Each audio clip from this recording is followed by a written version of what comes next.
Hello everybody, my name is David and this is TWYCE Diecast.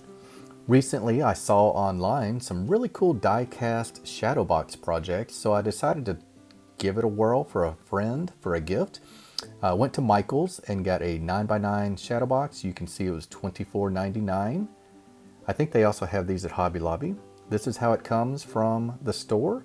You'll note that it's got a cloth background on it, and we'll talk about that a little bit later.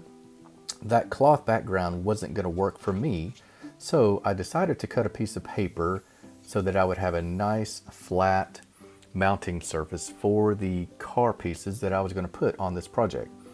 So I took the cloth off, cut a piece of paper to match, and put it on there with some spray adhesive. Now it was time to lay the car pieces out and do what's called a mock-up to see where the parts are going to be and how they were going to fit. And this is a very important step because you get to move around the pieces and see what looks good to you. It really is all about what catches your eye and what is pleasing to you. I tried to use all the parts in the car. I really like the idea of showing how many pieces some of these die-cast cars have. Once I got them all lined up the way I wanted, it was time to do a test fit before I put the glass on. So I made some marks for the interior frame of the Shadowbox. And the reason I did that is so that I would know what space I had to keep these die-cast parts in. And then it was time to mount the parts to the board. This is your only chance to do this unless you want to start all over. So it's good to have everything laid out just the way you want it before you do this step. I put glue on any piece of metal or plastic that had contact with the backer piece here, keeping in mind to use my guidelines from the pencil marks as my frame of reference to keep all the parts inside.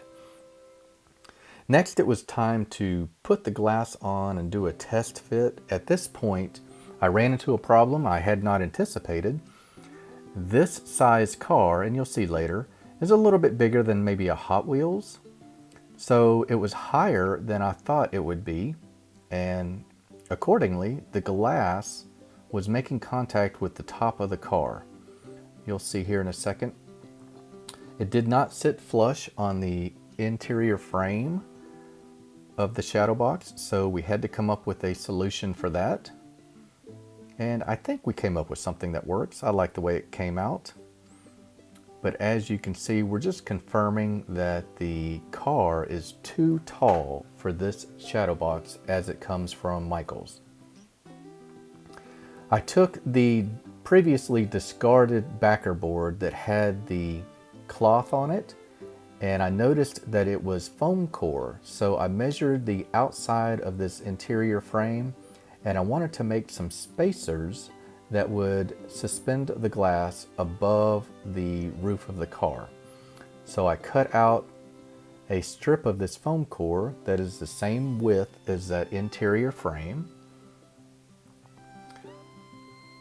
And I just made spacers for each corner of the frame here. Now, when I put it on, I noticed that you could see them. They were white, so decided we would have to paint that to match the interior frame.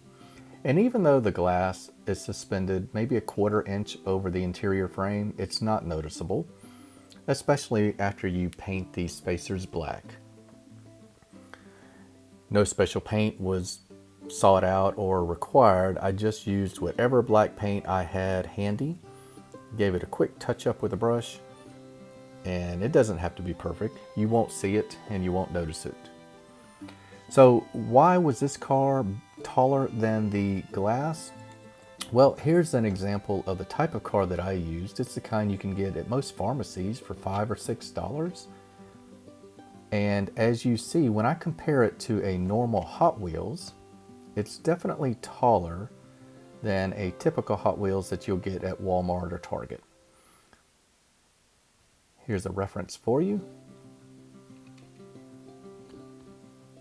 maybe an extra 1/4 inch. I like the extra detail that you get on these bigger ones available at a Walgreens or a CVS. So that's why I used it. After the spacers were dry, I put the glass on and it fit, and I love how it came out. I hope you guys like it. This is suitable for a shelf or for hanging on a wall. This is David at TWYCE Diecast. I hope you enjoyed seeing how to make a DIY shadow box for a diecast gift. Take care, everybody.